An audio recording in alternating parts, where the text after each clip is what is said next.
बहादुर शाह जफर भारत के आखिरी मुगल बादशाह थे जिनका जन्म 1775 में दिल्ली में हुआ। वो अकबर शाह के बेटे थे और 1837 में गद्दी पर बैठे, लेकिन उस समय तक मुगल सल्तनत बहुत कमजोर हो चुकी थी और असली सत्ता ब्रिटिश ईस्ट इंडिया कंपनी के हाथों में जा चुकी थी। जफर एक ताकतवर शासक के बजाय एक संवेदनशील और सुफियाना मिजाज के शायर थे, जिनकी शायरी में दर्द, मोहब्बत और बेबसी साफ झलकती है। उनकी शायरी में उस दर्द और बेबसी की झलक मिलती है जो उन्होंने अपने आखिरी दिनों में महसूस की। उनकी कुछ लाइनें बहुत ज्यादा मशहूर हुई और आज तक वे मशहूर हैं कि कितना बदनसीब है जफर दफन के लिए, 2 गज ज़बी ना मिली कूचे यार में।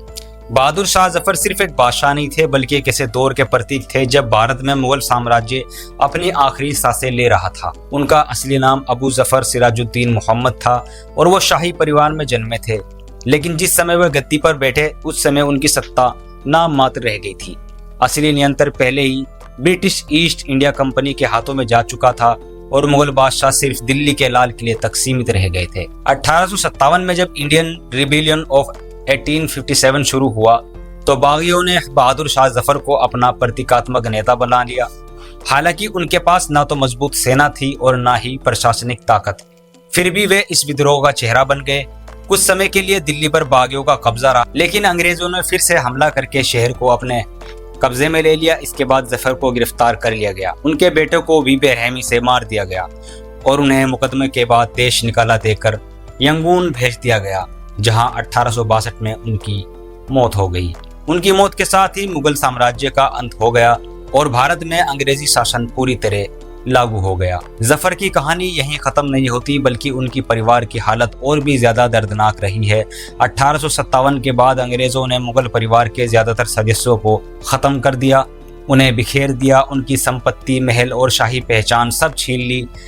जो लोग बच गए वो धीरे धीरे आम जिंदगी में गुम हो गए और आर्थिक रूप से इतने कमजोर होते चले गए। यही वजह है कि आज उनके कुछ वंशज बेहद साधारण या गरीब परिस्थितियों में जीवन जीते नजर आते हैं। जहां तक सवाल है कि उनके वंशज रिक्शा चला रहे हैं, तो इसका सीधा कारण यह है कि मुगल साम्राज्य खत्म होने के बाद उनके पास ना तो कोई जमीन जायदाद बची और ना ही कोई स्थायी आय का साधन। अंग्रेजों की सख्ती और संपत्ति की जब्ती ने उन्हें पूरी तरह से कमजोर कर दिया। आजादी के बाद भी उन्हें कोई विशेष सरकारी सहायता या शाही दर्जा नहीं मिला जिससे उनकी आर्थिक स्थिति सुधर सके। समय के साथ साथ पीढ़ी दर पीढ़ी उनकी हालत और कमजोर होती गई और कुछ परिवारों को जीविका के लिए छोटे मोटे काम करने पड़े, जिनमें रिक्शा चलाना भी शामिल है। जफर की विरासत सिर्फ इतिहास तक सीमित नहीं रही बल्कि उनकी शायरी आज भी लोगों के दिलों में जिंदा है। उनकी लिखी गजलें दर्द और इंसानी भावनाओं की गहराइयों को छूती हैं। वो इस बात का प्रतीक बन गए कि सत्ता और तख्त समय के साथ खत्म हो सकते हैं, लेकिन कला और शब्द हमेशा जिंदा रहते हैं।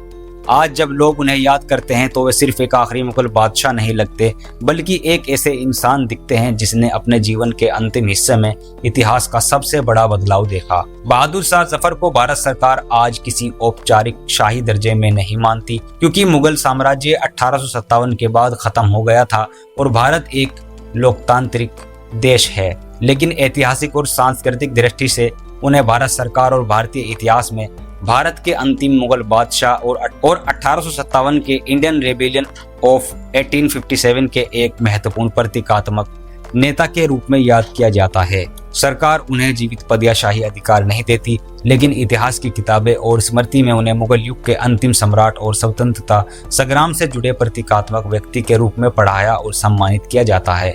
उनकी कब्र यंगून में है और भारत सरकार समय समय पर उनके ऐतिहासिक महत्व को याद करती है, लेकिन कोई आधिकारिक राजा या बादशाह का दर्जा नहीं देती। ऐसा दर्जा अब भारत की व्यवस्था में मौजूद ही नहीं है। तो ये कहानी थी बहादुर शाह जफर की, जो सुनने में तो बहुत छोटी है, मगर इसको पढ़ने बैठे, इसको समझने बैठे तो उनकी कुर्बानियां बहुत बड़ी इस देश के लिए रही हैं।